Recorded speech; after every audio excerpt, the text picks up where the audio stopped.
এখন ভৰিৰে হাতখন ডেক চাইকেলেৰে যাত্ৰা কৰিবলৈ সাজু এজন যুৱক। নাম তেওঁৰ ৰাকেশ বণিক। ঘৰ কলিয়াবৰত। অসম পৰ্যটনৰ প্ৰচাৰৰ লক্ষ্যৰে ৰাছিয়াৰ মস্কোৰ পৰা গুৱাহাটীলৈ চাইকেল যাত্ৰা ৰাকেশৰ। মুখ্যমন্ত্ৰী ডক্টৰ হিমন্ত বিশ্ব শৰ্মাই সাক্ষাৎ কৰি ৰাকেশ বণিকক দিলে শুভেচ্ছা।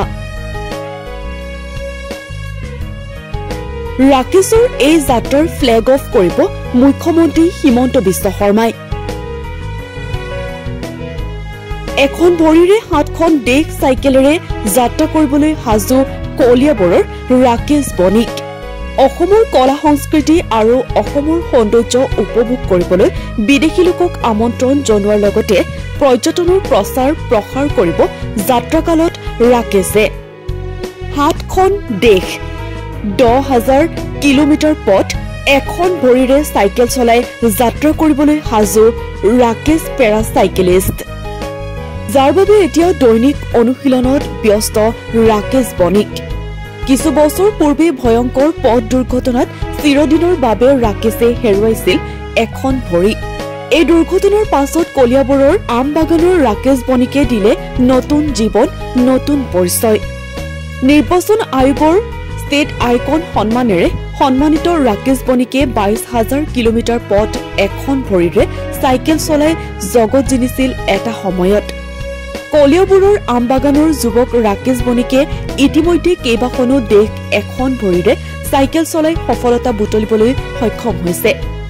জীৱন যুদ্ধত হাৰ নমনা ৰাকেশ বণিক আজি সকলোৰে বাবে আদৰ্শ অনুপ্ৰেৰণাৰ এক উৎস। এইখন যাত্ৰা আপোনাৰ মস্কো ৰাছিয়া ইণ্ডিয়ান এম্বেচিৰ পৰা ষ্টাৰ্ট কৰিম। এপ্ৰিল মাহৰ প্ৰথম সপ্তাহ বুলি ভাবিছোঁ বা ছেকেণ্ড উইকত মই ইয়াৰ পৰা ওলামেই।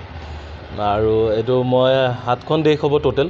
আপোনাৰ মস্কো পাম, ৰাছিয়া মস্কো, তাৰপিছত মই কাজাকিস্তান আহিম, তাৰপিছত মই আপোনাৰ কিৰ্গিস্তান আহিম, তাৰপিছত আপোনাৰ চাইনা সোমাম, চাইনাৰ পৰা মই আপোনাৰ টিবেটত আহিম, টিবেটৰ পৰা নেপাল আহিম, নেপালৰ পৰা মই গুৱাহাটীলৈকে আহিম।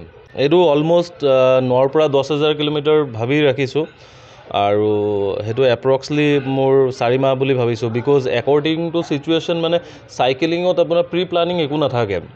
লাইক ধৰক এতিয়া বৰষুণ আহি গ'ল, মই চাইকেলিং কৰিব নোৱাৰিম, ৰ'দ বেছি আহি গ'ল, সেইটোতো চাইকেলিং কৰিব নোৱাৰিম। তো তেনেকুৱা অবষ্টাকল আছে, কিন্তু সেইটো হিচাপত মই ভাবি লৈছোঁ যে 4 মাহত কমপ্লিট কৰিম বুলি ভাবিছোঁ।